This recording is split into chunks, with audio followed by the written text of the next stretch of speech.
SIR এ ৭৫ লক্ষ মানুষ বাদ চলে গেল। এসআইআর এনআরসি বাতিলের দাবিতে আজকের আমরা রাস্তায় নেমেছি। সংসদীয় দলগুলো নাচতে নাচতে তারা নমিনেশনের দিকে এগোচ্ছে।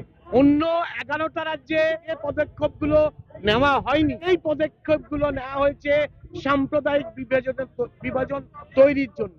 মানুষ যদি রাস্তায় নামে তাহলে এই এসআইআর এনআরসি এই ভোট প্রক্রিয়া বন্ধ হতে বাধ্য। ইলেকশন হবে কি হবে না সেটা ঠিক হবে, সেটা মানুষই ঠিক করবে। ইলেকশন কমিশন এটা ঠিক করে দেবে না। এসআইআর এ ৭৫ লক্ষ মানুষ বাদ চলে গেল এবং এখনো বিভিন্ন জেলার যে লিস্ট, সেই লিস্ট এখনো প্রকাশিত হলো না এবং এতগুলো মানুষকে বাদ রেখে ইলেকশন ঘোষণা করা হলো। সংসদীয় দলগুলো নাচতে নাচতে তারা নমিনেশনের দিকে এগোচ্ছে। এই পুরো বিষয়টা আমাদের কাছে অমানবিক, অগণতান্ত্রিক এবং দেশ বিরোধী মনে হয়েছে। তাই আমরা এসআইআর বাতিলের দাবিতে, এসআইআর এনআরসি বাতিলের দাবিতে আজকের আমরা রাস্তায় নেমেছি। বাক সার্কাস গণমঞ্চ থেকে আজকে ধর্মতলায় আমরা এখানে এসে জমায়েত হয়েছি। আমরা জানি ভারতের পার্লামেন্টে পাশ হওয়া 3টে কৃষি আইন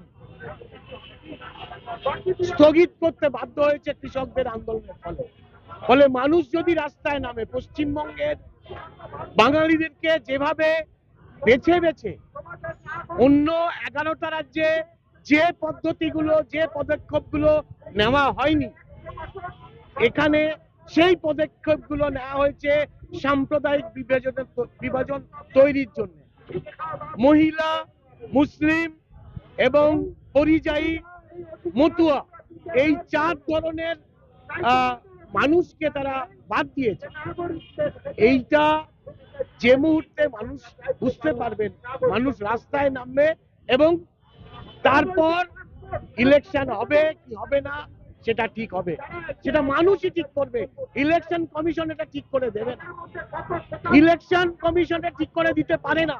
ভারতের পার্লামেন্টে 3টে আইন পাশ হওয়া সত্ত্বেও কৃষক আন্দোলনের ফলে পেছু উঠতে বাধ্য হয়েছে।